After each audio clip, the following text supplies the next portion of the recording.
Здравейте, хора! Това е втори епизод на поредицата Пътят към Ра. И сега ще се опитаме отново с това тестенце да спечелим крилатият дракон на Ра. Да видим дали ще успеем. Не съм играл от няколко дни, затова проверявам дали със същото тесте играя. Същото е, така че ще продължим. Отново ще покажа.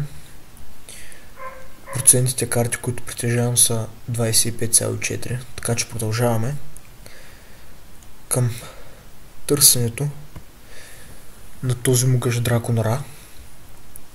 Имаме 25% карти, ще отнеме доста време, докато го спечеля.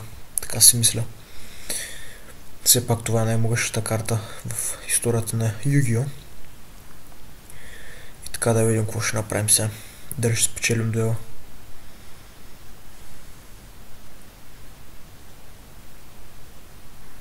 Добре. Ще поставя това, след което ще играя тая карта в защитен режим. Ще приключа хода си.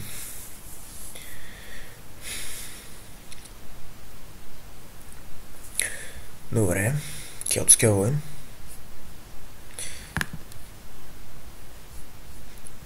Много е алчен Югито, както винаги. Естествено.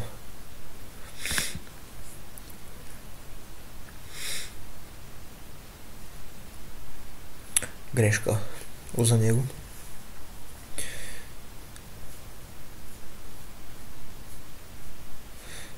О, мечовете. Боже. И няма да играеш мечове пък. Съжалявам.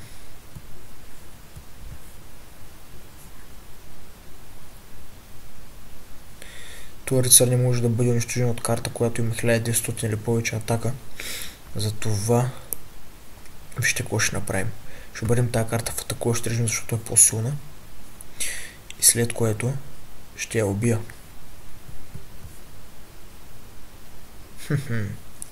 Добре.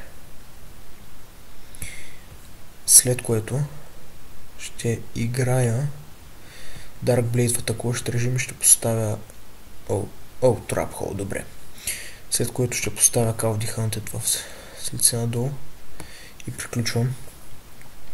Айде и тайфуна. Изкарай тайфуна.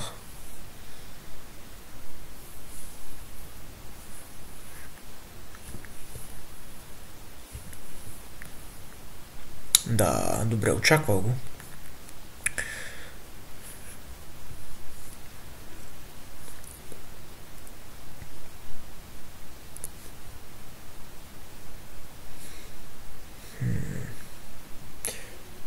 Ще поставя експлозията и ще призова Аквамен.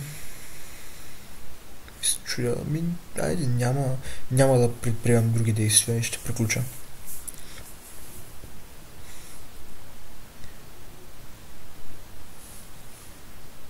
Той през още на чудовище.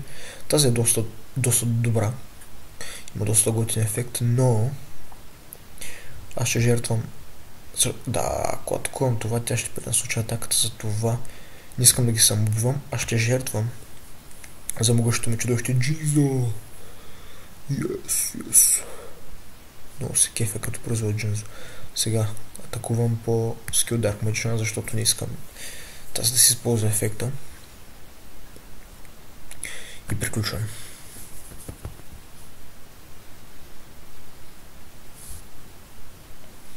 Целта ми е да го победя доста бързо този дуел. Радвам се, че ми се падна точно Джинзо. Ето и ние имаме тази красавица. Сега с Джинзо атакувам по нея. Да, сега тя ще пренасочи атаката, мисля, да. Добре, както и да е. Ей, аз трябваше първо с тая да атакувам защитния. Добре, както и да е, правя грешки. Направих една грешка, трябваше първо с нея да атакувам по фейсдаун чудовището и после с Джинзо да атакувам по тая, както и да е.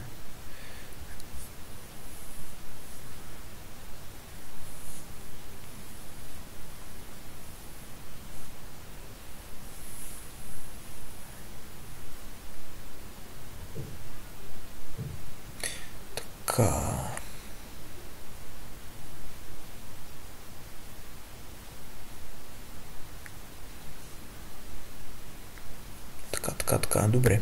Този път няма правя грешката, отколкото се снява това чудовище. Добре. Няма нищо. Нищо не е станало. Сега с Джинзо. Директна атака към Биг Шотгарна. Айде. Да му е харесал на юито.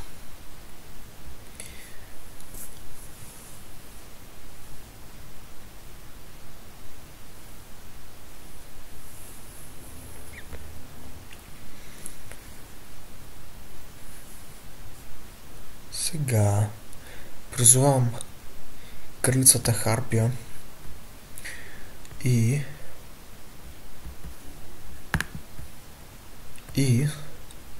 с нея атакувам по чудовището му защитен режим. Точно така.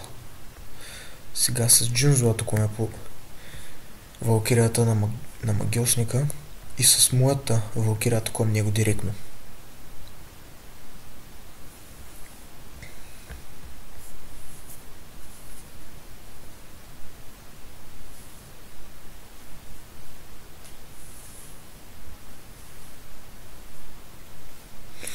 Така, сега.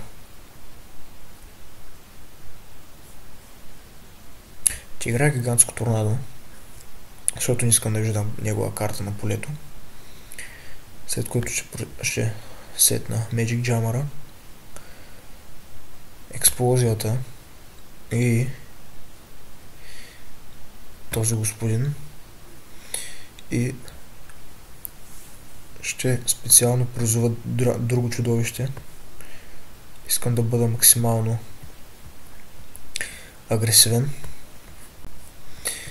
И смятам този дуел да приключи този ход. Айде. Това беше, дами и господа. Този дуел е спечелен.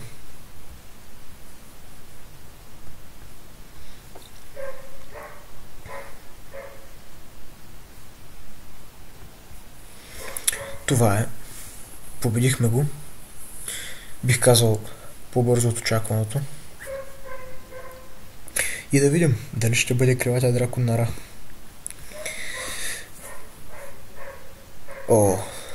Добре. Не, рано поне спечелихме нова карта.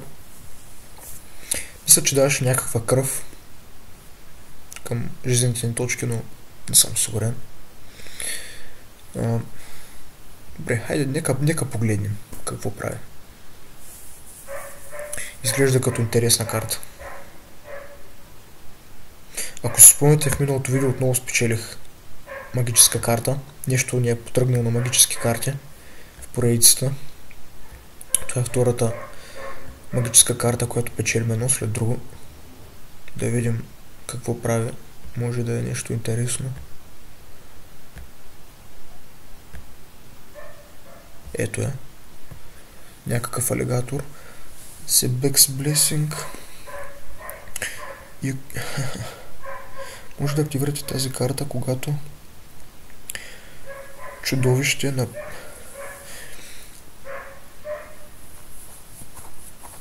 нарани жизнените точки на опонента с директна атака.